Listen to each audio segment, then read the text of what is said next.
Next is from Hank Beanie. Oh my God, this guy might get suspension. The subject is Disco Inferno, spreader of misinformation. Uh-oh. Okay, and he puts a meme at the top of this as caution, you are entering a no spin zone.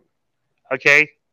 Hey guys, a recent clip has surfaced where K100's own Disco Inferno claims that the biggest rating loser in WCW was Lex Luger and Buff Bagwell. Buff said in a shoot interview that Disco used to come up to him in the gym and thank him for his paycheck. Disco, can you explain these discrepancies? Okay.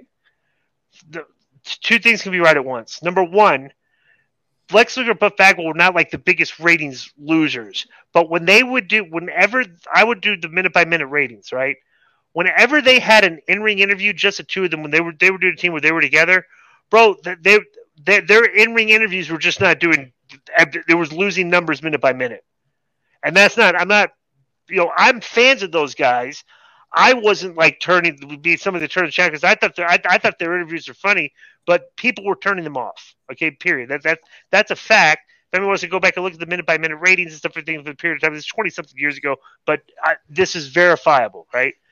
I absolutely used to come up to him and thank him for his paycheck.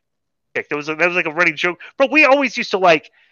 Buff was an A1 personality. Okay, him and Luger were very arrogant. And we would always like play along with the gimmick. And like I would say things like I'd walk up to Buff and like we would joke the Buff like thank you for thank you for the check this week. I really appreciate it, bro. And, right. And we'd like have a like thing like we'd bro said that's a joke. It's funny. That's all we did was entertain each other all the time. Like that, yeah. So that's they were running jokes all the time, yeah. Yeah. But I'm not. But the thing is, like Buff Bagwell wasn't like always a rating loser. Just the one thing that always just would constantly do bad numbers and people turned off is when Buff and Luger would do in-ring promos. And there was a period of like, it must have been like it was just like 4 or 5 of them. But I was just like, when I was doing the minute-by-minute ratings, I would say that was the thing I would. This is in like 2000.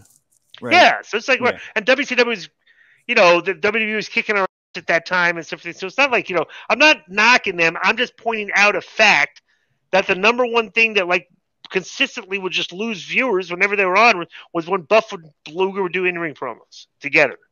Okay. So I found that article, DI, that you've referenced before, as have I, where Meltzer found that in this quarter in late '97, you were actually you would gain the most viewers in your segment. Right. Okay. When they first started analyzing the numbers. Yeah. Okay, and this was a period of time when I was doing my TV title run when I came back. Yes, yeah. Okay, so I was pretty hot on TV. All right, so go ahead. So, but I wanted to read you the big winners and the big losers here, according to Meltzer and the statistics. So the ratings draws at the time that would always increase the numbers during the segment was Disco, Roddy Piper, Jericho, and this is for both promotions, by the way. So Steve Austin, Alex Wright, Six, Hugh Morris, Mortis, Ric Flair, and Goldberg were the guys that contributed to higher ratings most. Okay. No Hall or Nash. The biggest losers. Number 1, Scott Hall.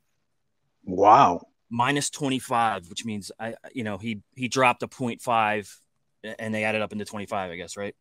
The Headbangers, Jeff Jarrett, the Steiners, Mongo, Kurt Hennig, Conan is listed as a -9. Ultimo Dragon, the Godwins, Hector Garza, and Lex Luger. So I wanted to see if Luger was in there. Yeah. Yeah, interesting. Well, isn't that weird? There's no doubt that I was a bigger down? ratings draw than Conan, and the reason, and I should have beat him every time that we wrestled. It would have been the proper booking, I think. If I was the booker, I would have been squashing Conan every week.